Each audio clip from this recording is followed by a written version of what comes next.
Espírito Santo faz brilhar, faz nascer aquela mesma voz que disse: haja luz, lá na criação do mundo. Pois é, o Espírito Santo faz brilhar em nós a glória do Evangelho de Jesus Cristo. Uma luz brilhou em minha vida. Uma luz brilhou em meu caminho. Quando eu ia triste e sozinho, quando eu olhei pra cruz, nela eu vi Jesus. Foi um minuto só no seu olhar. Foi um minuto só, minuto só. Foi um minuto só no seu olhar. Tudo em mim brilhou, tudo em mim cantou. Foi um minuto só no seu olhar. Jesus mudou a minha vida. Nunca mais eu serei o mesmo, pois seu divino olhar que me ensinou a amar. Foi um minuto só no seu olhar.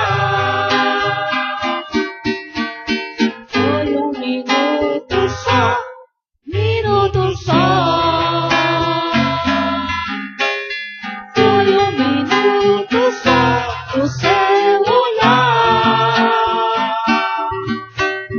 Tudo em mim brilhou, tudo em mim cantou. Foi um minuto só no seu olhar. Foi um minuto só, minuto só. Foi um minuto só no seu olhar. Tudo em mim brilhou, tudo em mim cantou. Foi um minuto só do seu olhar.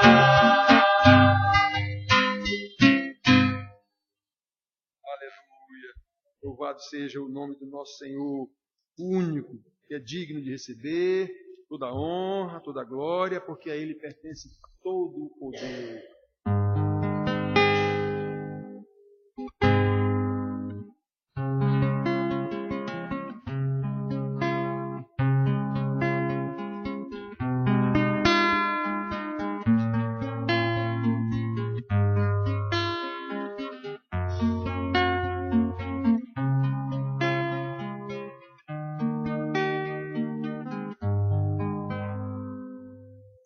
O único que é digno de receber a honra e a glória, a força e o poder. Ao Deus eterno, imortal, invisível, mais real, a Ele ministramos o louvor. Ao único que é digno de receber a honra e a glória, a força e o poder. Ao Deus eterno, imortal, invisível, mais real, a Ele ministramos o louvor. Adoramos a Ti, ó Rei Jesus. Adoramos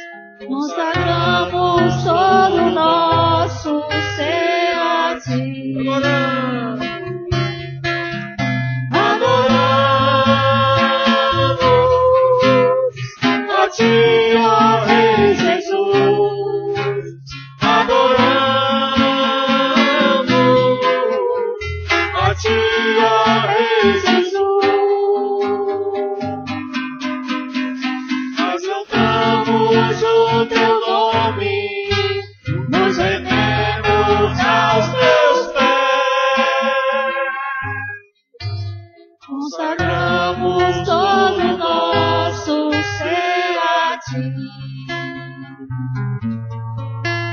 Consagramos todo o nosso ser a Ti. Consagramos todo o nosso ser a Ti.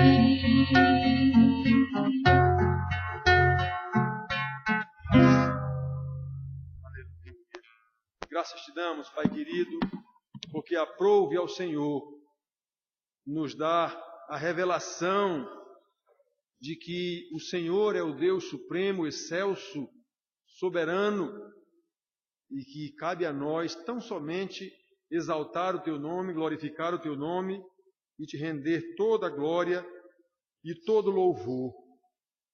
E sabemos que fazemos isso simplesmente porque somos conduzidos pelo Teu próprio Espírito, o próprio Deus que nos chamou, o próprio Deus que nos justificou, o próprio Deus que nos adotou como filhos em Cristo Jesus, é o mesmo Deus que agora nos conduz em santidade de vida para louvor da sua glória.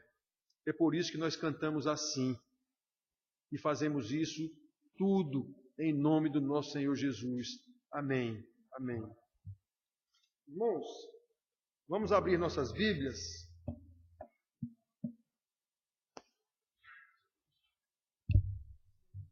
No livro de Romanos,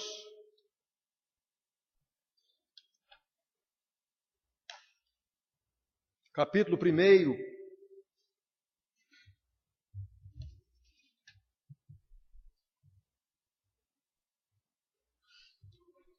Leremos dos versículos 8 ao 17.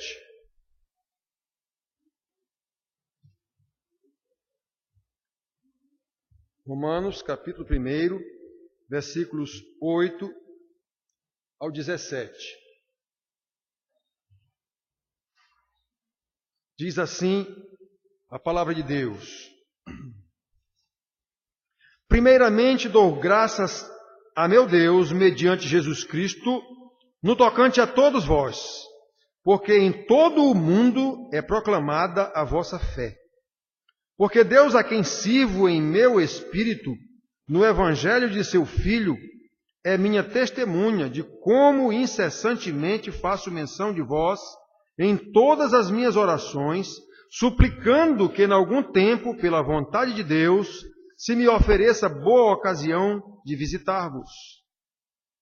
Porque muito desejo ver-vos, a fim de repartir convosco algum dom espiritual, para que sejais confirmados, isto é, para que em vossa companhia reciprocamente nos confortemos por intermédio da fé mútua, vossa e minha. Porque não quero, irmãos, que ignoreis que muitas vezes me propus ir ter convosco, no que tenho sido até agora impedido, para conseguir igualmente entre vós algum fruto, como também entre os outros gentios. Pois sou devedor tanto a gregos, como a bárbaros, tanto a sábios, como a ignorantes. Por isso, quanto está em mim, estou pronto a anunciar o Evangelho também a vós outros em Roma. Pois não me envergonho do Evangelho, porque é o poder de Deus para a salvação de todo aquele que crê, primeiro o judeu e também o grego, visto que a justiça de Deus se revela no Evangelho, de fé em fé, como está escrito, o justo viverá por fé. Irmãos, nos 2 domingos passados, nós pregamos sobre a importância da igreja em nossas vidas, vocês estão lembrados, né? Nós pregamos sobre a igreja santa e corrupta, como nós dissemos aqui também. Nós pregamos sobre a fidelidade que devemos ter a uma igreja, quais são as características de uma igreja para que a gente seja membro dessa igreja e fiel a essa igreja. E dissemos aqui que se não nos é lícito deixar de nos congregar em uma igreja, também não nos é lícito permanecer em uma igreja que não pregue o evangelho com integridade. Então hoje nós queremos falar sobre o pregador e a pregação.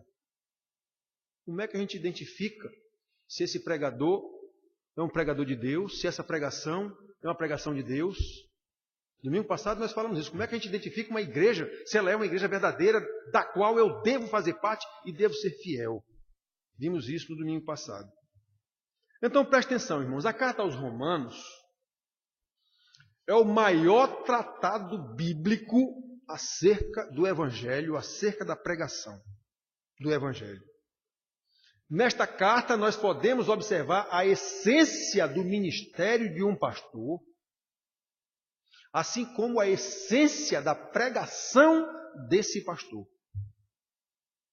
Esta carta contém uma explicação minuciosa de como Deus salva os seus eleitos, considerando, antes de qualquer coisa, que não só o ser humano, como toda a criação de Deus, foram amaldiçoados pelo próprio Deus. A partir do pecado de Adão. Então, lembrado disso. Por tua causa, Adão, é maldita toda a terra. Toda a criação. Então, irmãos, estes são ensinos fundamentais que devem ser observados no ministério de um pastor, na pregação desse pastor. Se ele não abordar esse assunto, que todos nós somos amaldiçoados e que precisamos da graça de Deus, esse pastor é um falso pastor. A sua pregação é uma falsa pregação. É por isso que o apóstolo, logo após a sua apresentação, ele começa se apresentando aqui: Paulo, servo de Jesus, chamado para ser apóstolo, separado para o Evangelho de Cristo. Muito bem. Depois que ele se apresenta, as cartas dele quase todas são assim. Quase todas, com raríssimas exceções, a não ser cartas pessoais que ele escreveu, como a Filemon, mas todas as cartas dele, ele diz isso. Logo após a sua apresentação, ele inicia uma exposição do Evangelho, falando, nesse caso aqui aos Romanos, claramente da ira de Deus contra o pecado e contra o pecador. Isso ele faz do capítulo 1 até o capítulo 3 dessa carta, tratando exclusivamente disso, da ira de Deus contra o pecado, contra o pecador. Isso ele leva 3 capítulos, até quase a metade do capítulo 3, falando sobre isso. Depois, na sequência lógica, de uma parte do capítulo 3 até o capítulo 5, ele explica acerca da justificação. Esse homem pecador condenado que está sob a ira de Deus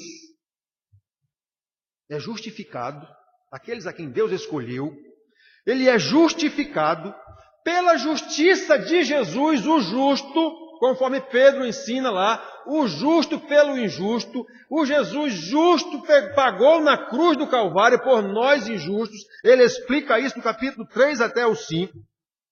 Uma justiça que nos foi creditada pela graça de Jesus, pelo amor de Deus, e sobre as consequências naturais dessa justiça, que é a santificação. Aquele que recebe essa justiça passa a ser santificado pelo poder do Espírito Santo, vivendo uma vida santa de acordo com a ética cristã. Vida que é adequada a uma pessoa que foi salva. É isso que Paulo explica do capítulo 6 até o capítulo 8. Depois, ele fala sobre Israel, porque a carta aos Romanos é um pedaço para os gentios, um pedaço para os romanos, um pedaço para os gentios, um pedaço para os romanos, porque a igreja de Roma tinha muito judeu, aliás, uma parte para o gentio, uma parte para o judeu, uma parte para o gentio, uma parte para o judeu. A igreja de Roma, como todas aquelas igrejas, tinha um bocado de judeus e um bocado de gentios. Gentio é quem não é judeu, eram os gregos, por exemplo. Então, ele passa a falar da eleição de Israel, povo eleito de Deus. Mas esse povo rejeitou Jesus, esse povo matou Jesus, e ele explica de uma forma assombrosa que esse povo fez isso conforme o desígnio de Deus. Meu Deus do céu. Capítulos 9 ao 11, ele explica isso. E daí em diante, até o final da carta, o apóstolo faz aplicações práticas das verdades do Evangelho, conforme o ensino desenvolvido desde o início da carta. Éramos miseráveis pecadores, filhos da ira, Mas Deus resgata aqueles a quem Ele quer e justifica aqueles a quem Ele quer pela justiça de Jesus. A partir daí, Ele passa a conduzir este justo em santidade de vida. Depois disso, Ele faz referência exclusiva aos judeus, povo de Deus, que rejeitou Jesus e matou Jesus, e Deus fez isso exatamente para que nós, os gentios, fôssemos incluídos na graça. Que coisa assombrosa! E depois Ele passa a falar sobre a santidade de vida. Irmãos, como é interessante perceber a diferença entre o ensinamento apostólico, e isso todas as cartas apostólicas tratam disso. Todas. Essa de Paulo, ela trata de uma forma mais bem desenhada, mais bem dividida. Essa carta de Paulo é como se fosse uma teologia sistemática. Ele explica detalhe por detalhe. As outras cartas não são assim como essa. Essa carta é a carta mais rica em matéria de doutrina. Então, irmãos, que diferença entre uma pregação do apóstolo e uma pregação que se ouve nas igrejas hoje e na televisão.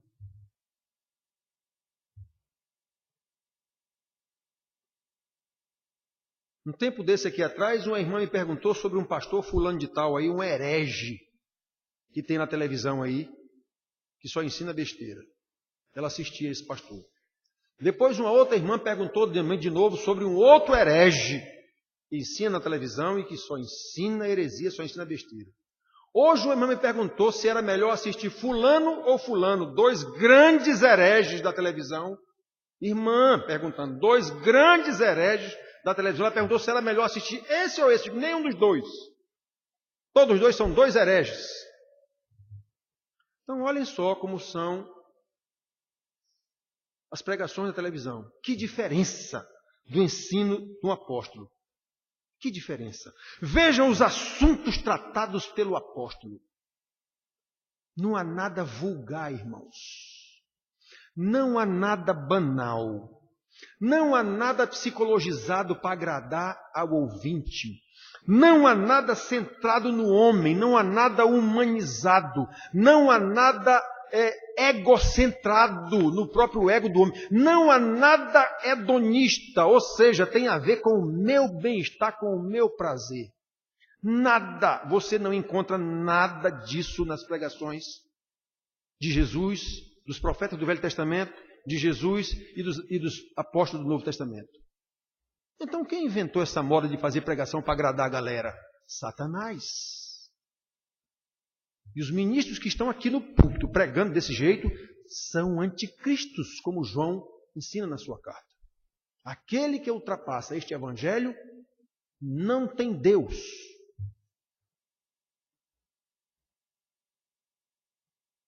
Agora, por que será que os apóstolos e Jesus não ensinavam estas coisas? Será que naquele tempo os irmãos não tinham problemas com a economia? Será que os irmãos daquele tempo não tinham problema com a política? Será que os irmãos daquele tempo não tinham problema com a cultura? Será que aqueles irmãos daquele tempo não tinham maus governantes como nós hoje? Será que aqueles irmãos não tinham falta de empregos como nós hoje? Será que aqueles irmãos não tinham problema com seus cônjuges como nós hoje? Será que aqueles irmãos não tinham problema com a criação dos filhos como nós hoje? Tinham, irmãos, eles tinham tudo isso. Então por que os apóstolos não pregavam sobre isso? Porque eles pregavam o que interessava. Isso é tudo banalidade, futilidade, egocentrismo, humanismo. Certamente aqueles irmãos tinham todos esses tipos de problema que nós temos hoje, e na verdade eram muito maiores, mas a pregação do Evangelho não visa resolver problemas sociais. Como o apóstolo Paulo afirma claramente no versículo 16 que nós lemos aqui, eu não me envergonho do Evangelho, porque é o poder de Deus para a salvação. E não para resolver problema de seu ninguém. E não para entreter seu ninguém. É para a salvação. A pregação do Evangelho não pode se envolver com coisas banais. Isso aí, quem cuida disso é a cultura natural. E se você é crente, você sabe conviver com essa cultura. Por isso, no início do texto que nós lemos, o apóstolo dá graças a Deus, porque está escrevendo a irmãos, crentes, salvos, pessoas cujo testemunho era conhecido por todo mundo, como o apóstolo disse. Primeiramente dou graças ao meu Deus, mediante Jesus Cristo, no tocante a vós outros, porque em todo mundo é proclamada a vossa fé. Irmãos, que coisa linda. Um apóstolo escrever assim para uma igreja que ele nem conhecia. Muita gente pensa que Paulo foi quem fundou a igreja de Roma. Foi não, Paulo nunca tinha ido lá quando escreveu essa carta aqui. E o dia que foi lá foi preso. Chegou lá preso para morrer. O apóstolo não conhecia aqueles irmãos, mas ora por eles, pois sabia da fé que os irmãos tinham no evangelho da salvação, o mesmo evangelho que o apóstolo pregava e queria compartilhar com eles. Olha os versículos seguintes. Porque Deus a quem sirvo em meu espírito, no evangelho do seu Filho, é minha testemunha de como incessantemente faço menção de vós, em todas as minhas orações, suplicando que, em algum tempo, pela vontade de Deus, se me ofereça boa ocasião para visitar-vos. Porque muito desejo ver-vos, a fim de repartir convosco algum dom espiritual, para que sejais confirmados. Esse dom espiritual não é falar em língua, profecia, não. É o evangelho. Esse dom espiritual é a doutrina. Ele está falando, eu quero dividir com vocês algum dom espiritual. É o ensinamento doutrinário. Olha, irmãos, que coisa linda. Um apóstolo escrever para um povo que ele não conhecia. Ele conhecia alguns irmãos lá. Ele cita vários no final da carta. Um abraço igual o Maguila. Gostava de mandar um abraço para fulano, um abraço para não sei quem, um abraço para não sei quem. Paulo tem uns 20 abraços que ele manda lá. Então ele manda saudação para muitas pessoas lá. Agora, irmãos, prestem atenção. Nós sabemos pela história da igreja, insisto em dizer para vocês, que aqueles irmãos tinham muito mais problemas sociais do que nós. Aqueles irmãos eram governados por Nero, um louco. Mas não era sobre isso que Paulo queria falar com eles, não. Paulo não queria falar com eles sobre os problemas que eles tinham lá de perseguição de Nero, falta de emprego, falta de onde morar, tudo. Era perseguição terrível, queimando em poste. Não era sobre isso que ele queria falar. Paulo não queria ensinar aqueles irmãos a viver melhor, não. Muito menos entretê-los, para que eles suportassem aquela dificuldade, o entretenimento. Não, vamos fazer aqui um encontro de casais, um encontro não sei de quê, os sóis, as viúvas, os solteiros, não sei quem mais. Vamos dar um jeito nisso aqui. Vamos trazer os meninos. Menino é outro papo, menino quer diversão. Isso não é evangelho de Jesus. Isso é falso. Isso é evangelho do anticristo. Então Paulo não queria entreter aqueles irmãos, não. Não é essa a função de um pregador, nem é essa a mensagem do evangelho. Podemos ver claramente que o apóstolo queria muito visitar aqueles irmãos, a fim de, versículos 10 e 11, quero muito ir visitar-vos, porque muito desejo ver-vos, a fim de repartir convosco algum dom espiritual, para que sejais confirmados. Paulo queria aumentar a santidade daqueles irmãos através do conhecimento da doutrina. É isso que quer dizer repartir convosco algum dom espiritual. Paulo queria contribuir com o discipulado desses irmãos, a fim de que eles crescessem na fé, para que juntos pudessem se confortar mutuamente, exatamente por causa da dificuldade da vida que eles levavam naquela época. O Império Romano nas costas deles. Versículo 12. Isto é, para que em vossa companhia, reciprocamente, nos confortemos por intermédio da fé mútua, vossa e minha. Eu quero confortar vocês com a doutrina. Não é com entretenimento, não. Não é com reunião disso, reunião daquilo, reunião não sei de que. Eu quero ensinar vocês.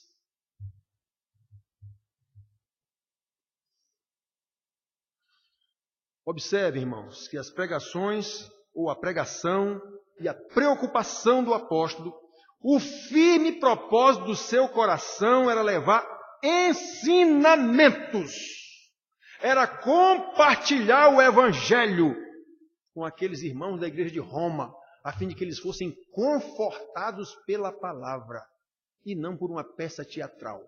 Quem pensar que não tinha teatro naquele tempo, está muito enganado. Os teatros daquela época eram muito maiores do que os de hoje. Em pleno século XXI. Nós não temos teatros do porte dos teatros que tinha naquela época. E as pessoas pensam que não tinha isso naquela época.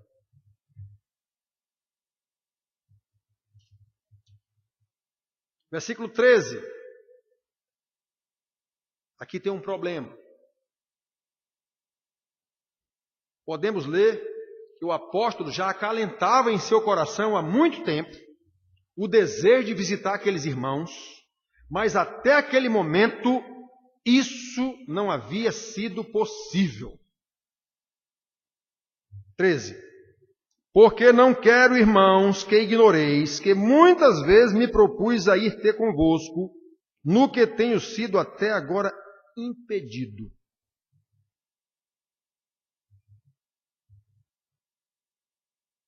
Certa vez já foi pregado aqui, e o pregador disse que esse impedimento tinha sido pelo Espírito Santo. E eu, na hora, entreguei um papelzinho para ele. Eu estava ao lado. Ele disse que o Espírito Santo impediu Paulo. Eu entreguei um papelzinho a ele dizendo, dê uma olhadinha no capítulo 15, versículo 20 a 22. Lá está dizendo qual foi o motivo. Não foi Espírito Santo coisa nenhuma. Então a gente tem que tomar cuidado com o que ensina. Eu vou já mostrar isso para vocês. Então, irmãos, ele mesmo diz, eu tenho sido até agora impedido. Em outras 3 ocasiões, o apóstolo Paulo mesmo revela que foi impedido de pregar o evangelho. E as 3 ocasiões foram diferentes. Eu vou dizer para vocês aqui, para vocês anotarem aí quais foram essas 3 ocasiões. Em Atos 16:6, quando Paulo ainda era um evangelista, lemos que, percorrendo a região frígio-gálata, fomos impedidos pelo Espírito de pregar a palavra na Ásia. Foi o Espírito Santo quem impediu o apóstolo e sua caravana, Lucas e companhia limitada, para irem pregar na Ásia. No versículo seguinte, o versículo 7, lemos que eles tentaram ir a Bitínia, mas o Espírito de Jesus não nos permitiu. De novo, o Espírito Santo não permitiu que eles fossem para Bitínia. Em 1 Tessalonicenses 2,18, lemos que o apóstolo tentou visitar os irmãos, como ele diz, não somente uma, mas 2 vezes. Contudo, Satanás nos barrou o caminho. E agora? Como é que a gente sabe se foi o Espírito que me barrou, ou se foi Satanás que me barrou, ou se não foi nenhuma coisa nem outra? O apóstolo sabia. O normal, se eu estou querendo pregar o evangelho em algum lugar e alguma coisa me impede, eu boto logo a culpa no diabo. Falta de discernimento pode ter sido o Espírito. Como Paulo aqui em 2 ocasiões queria pregar o evangelho e o Espírito impediu. Depois, aos Tessalonicenses, em 2 ocasiões ele tentou ir lá e Satanás impediu. Como saber? Quando foi o Espírito e quando foi Satanás? Discernimento, irmãos. Discernimento. Discernimento é a capacidade de julgar. Um homem de Deus, ora, temos que entender isso. Um homem encarregado de pregar o evangelho de Deus como Paulo, como ele se apresenta logo no início aqui. Paulo, servo de Jesus Cristo, chamado para ser apóstolo, separado para o evangelho de Deus. Então um homem desse, meus queridos, certamente terá o discernimento do Espírito Santo. para saber quem o está conduzindo, quem o está impedindo. Aqui nesse caso dos romanos, não foi o Espírito Santo, nem foi Satanás quem impediu a viagem do apóstolo. Foram simplesmente as circunstâncias.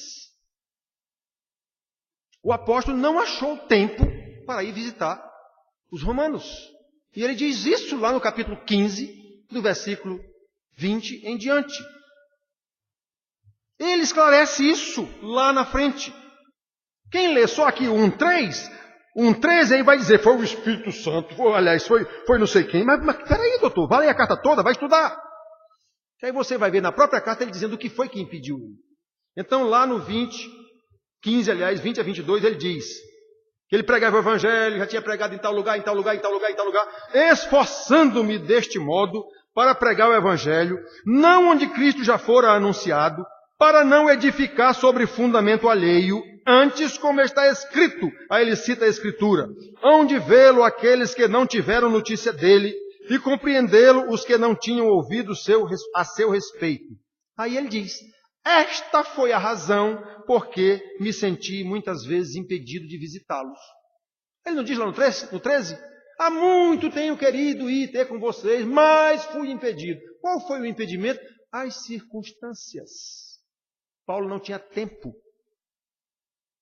Nem era prioridade dele ir pregar lá a Roma, porque Roma já era uma igreja que tinha sido certamente fundada por Pedro, segundo a tradição foi Pedro, provavelmente. E Paulo era um evangelista pioneiro.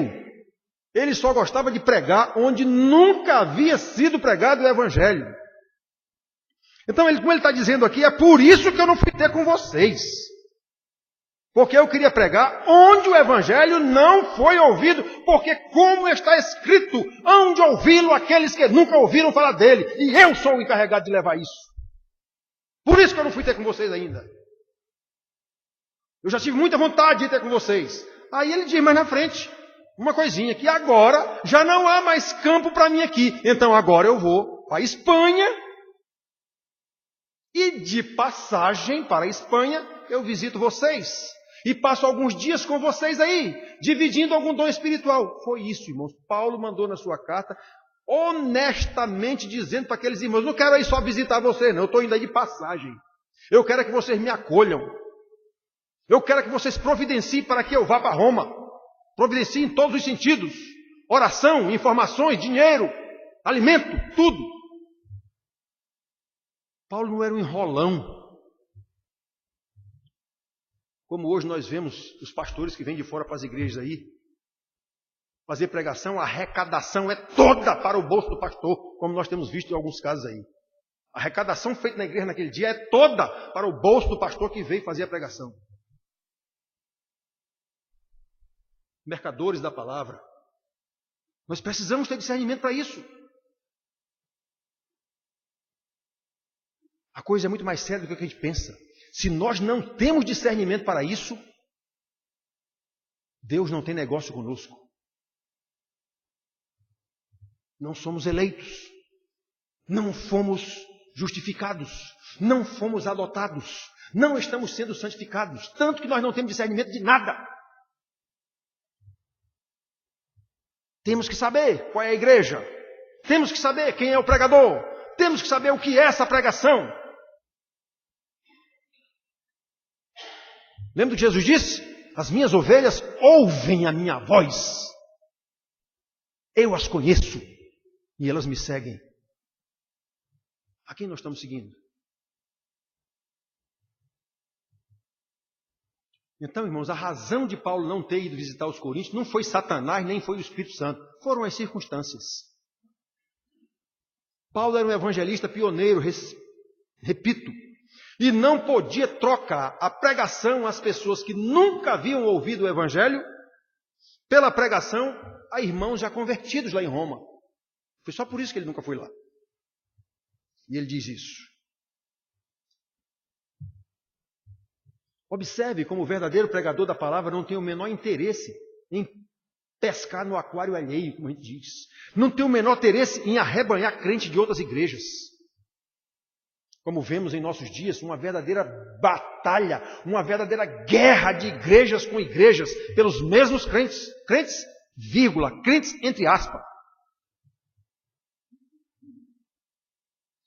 Todos os recursos de marketing são utilizados. Mesmo que as empresas do mundo usam, as igrejas usam. Todos os artifícios são usados. Todas as astúcias humanas são usadas. Tudo é válido para entupir as igrejas de consumidores de religião, ávidos por entretenimento. Não tem nenhum compromisso com a igreja. Hoje está aqui, amanhã está ali, depois de amanhã está lá, é assim. Essas pessoas não são crentes. Nem os pregadores dessas igrejas também não são. Eu afirmo isso pela palavra de Deus. Quanta falta de discernimento, irmãos.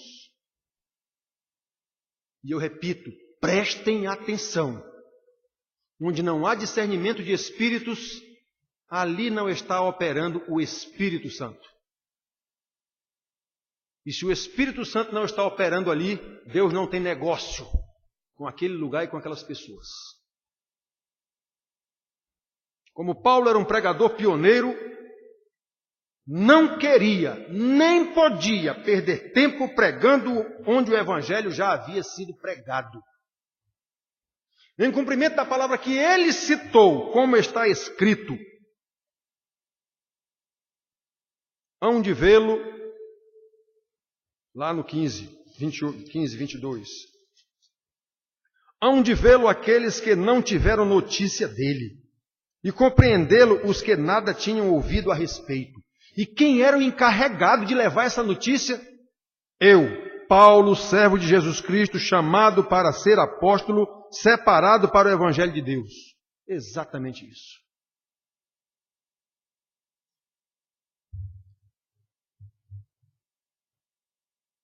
Versículos 14 e 15. Pois sou devedor tanto a gregos, isso do capítulo 1 que nós lemos, como a bárbaros, tanto a sábios como a ignorantes. Por isso, quanto está em mim, estou pronto a anunciar o Evangelho também a vós outros em Roma. Porque eu já preguei em todo canto, onde tinha bárbaro, onde tinha sábio, onde tinha quem quer que seja. Agora eu quero ir para a Espanha. E para ir para a Espanha eu tenho que passar aí com vocês. E eu quero que vocês me acolham. E enquanto eu passo alguns dias com vocês aí, trocando com vocês, compartilhando algum dom espiritual, enquanto vocês providenciam a minha ida para a Espanha. Era isso, irmãos. O homem não queria ir para lá enrolar ninguém, não.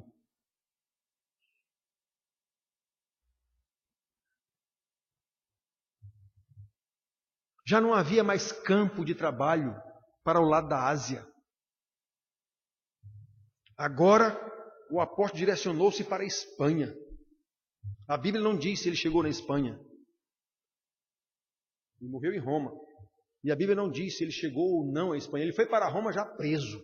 Mas pelas cartas há evidência de que ele ficou preso, mas essa prisão dele foi relaxada durante algum tempo, porque parece que ele fez algumas viagens, mesmo preso em Roma. As cartas a Timóteo lá dá a entender que ele fez alguma viagem. Eu desejo te encontrar em tal lugar. E ele estava preso. Em Roma, como é que eu vou te encontrar em tal lugar? Então, há algumas situações assim que parece que a prisão dele, em algum momento, foi relaxada. Bom, mas o fato é que não há qualquer notícia de se Paulo foi à Espanha ou não. Se foi, nós somos gentios que recebemos o Evangelho através de Paulo. Não esqueçam, quem colonizou aqui as Américas foram Portugal e Espanha. E Inglaterra. Então, se Paulo foi à Espanha, ele pegou por ali tudinho, se é que foi. Muito bem, irmãos. Então, prestem atenção. Para ir à Espanha, o apóstolo precisava do apoio dos irmãos de Roma, conforme ele deixa isso bem claro nos capítulos de 23 a 24, lá do capítulo 15. Nos versículos 23 e 24, lá do capítulo 15. Mas agora, não tendo já campo de atividades nestas regiões, lá da Ásia para onde ele estava, e desejando há muito visitar-vos, penso em fazê-lo quando em viagem para a Espanha, pois espero que de passagem estarei convosco e que para lá seja por vós encaminhado, depois de haver primeiro desfrutado a vossa companhia. Eis a clareza de intenção do apóstolo. Nada de enrolação, nada de interesse em crentes que já tinham sido convertidos pela pregação de outros.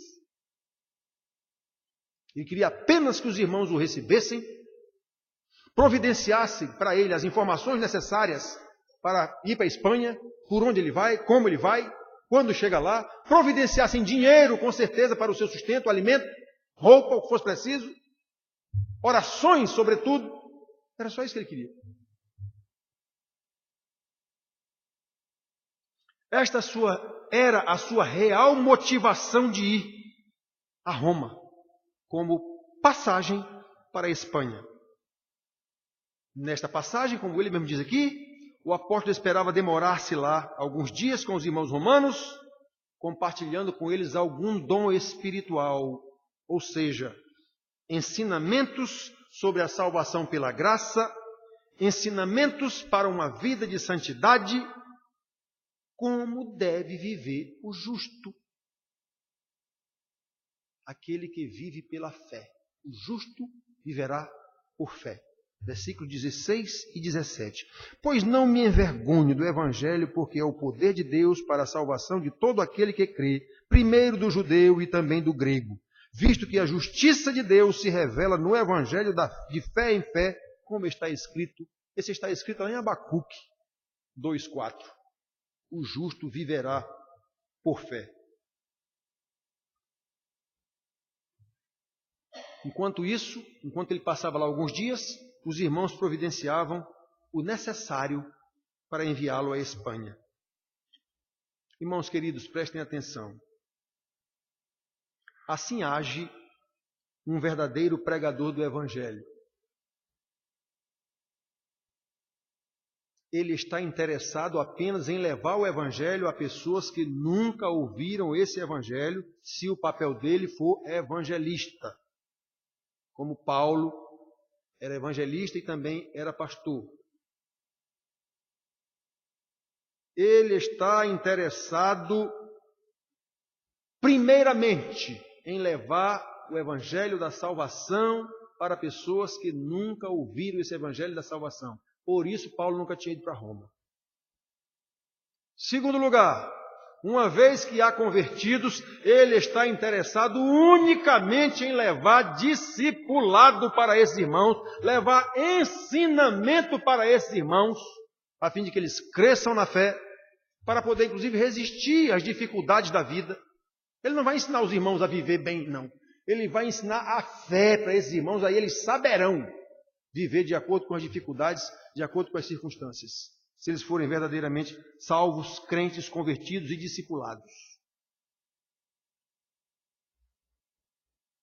A verdadeira mensagem do Evangelho, para quem já é crente, deve ter a finalidade exclusiva de discipular esses crentes, ensinando-os a viver em santidade de vida, tendo em vista a bendita esperança que nos está reservada na glória eterna do Pai. Isso faz com que nós superemos todas as dificuldades desta vida. Evangelista, pastor não tem que entreter ninguém para viver melhor. Encontro disso com não sei o quê, encontro não sei de quê com não sei o quê, encontro não sei de quê, encontro de jovem não sei de quê, encontro não sei de quê. Tudo entretenimento. Não se aproveita nada ali.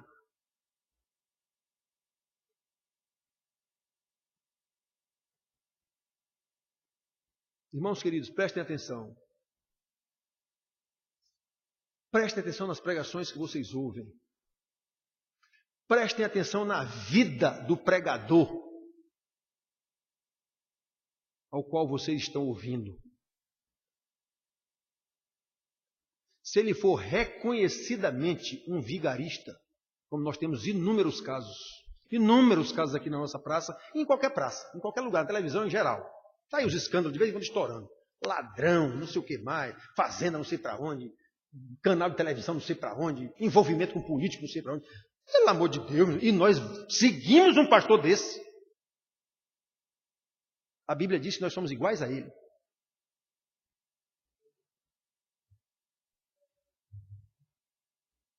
Aquele que dá acolhida a esse tipo de pastor, está escrito lá em João, torna-se cúmplice das suas más obras.